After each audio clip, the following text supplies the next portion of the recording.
Everyone, आज हम class 8th exponents and powers exercise 12.1 का क्वेश्चन नंबर 4 करेंगे। तो हमारा क्वेश्चन है फाइंड द वैल्यू। मीन्स आपको सॉल्व करके एक एक्यूरेट आंसर लाना है पूरा एक्सपेंड करके। ओके, तो देखो फर्स्ट क्वेश्चन आपका ये है। तो देखो बच्चों, आपने पुरानी वीडियोस देखी होंगी तो इतना तो समझ में आ ही गया होगा कि सबसे पहले जब भी पावर माइनस का दिखे तो उसे पॉजिटिव में बनाना है।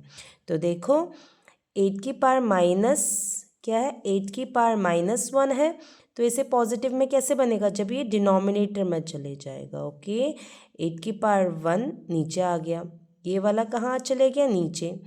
अब देखो बच्चों, इंटू 5 की पावर 3 है, तो 5 की पावर 3 तो ऊपर ही रहेगा क्योंकि इसकी पावर पॉजिटिव में है। ओके, अब देखो ये भी लिख दिया, ये भी। अब देखो ये नेगेटिव में है, तो ये कहाँ जाएगा, 2 की पावर -4 है, तो ये डिनोमिनेटर का न्यूमरेटर में आ जाएगा। ठीक है, इंटू लगा दीजिए। देखो बच्चे बहुत सिंपल है, माइनस में ये है ना, तो माइनस का ये नीचे चले गया। ठीक है, और ये माइनस में है ना, तो ये कहाँ चले गया, ऊपर। ठीक है, इंटू 5 की पावर 3, ये ऊपर ही रहा क्योंकि इसकी पावर पॉजिटिव में है, ये ऊपर और ये नीचे चले गया। सिंपल। ओके, अब आगे करते हैं। तो देखो बच्चों, इसे कैसे सॉल्व करेंगे हम।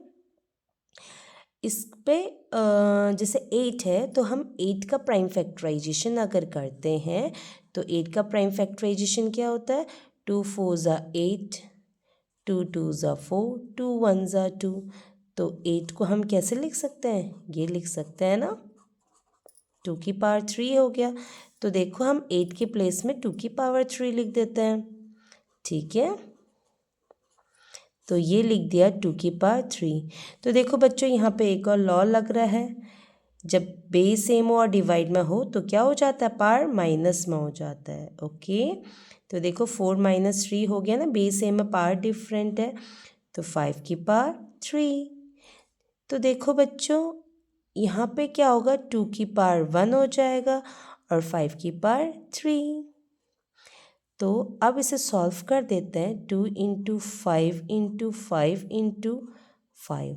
तो देखो 2 5 ज़ा 10, 10 5 ज़ा 50, 50 × 5 250। आपका आंसर आ गया। ठीक है, तो देखो हमने क्या किया, सबसे पहले इसमें माइनस का प्लस बनाने के लिए ये नीचे गया है और ये ऊपर चले गया। ठीक, फिर 8 को हमने एक्सपोनेंट फॉर्म में लिखने की कोशिश की है, जिसकी वजह से बेस सेम हो गया आपका, और डिवाइड में है तो पावर क्या हो जाएगा, माइनस हो गया। फिर सॉल्व करके बच्चों आंसर आ गया।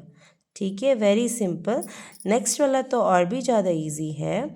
तो देखो मैंने आपको पहले ही बताया बच्चों, बार बार वही बता रही हूँ कि माइनस का जहाँ भी दिखे आपको क्या करना है, पॉजिटिव।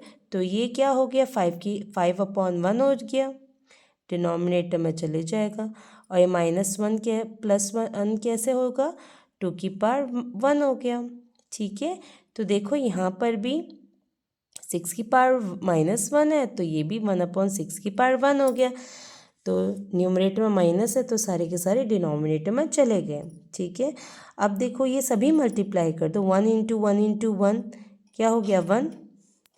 ये सभी मल्टीप्लाई में, 5 2 ज़ा 10, 10 6 ज़ा 60। वेरी इजी बच्चों, होप सो आप लोगों को समझ में आ रहा होगा।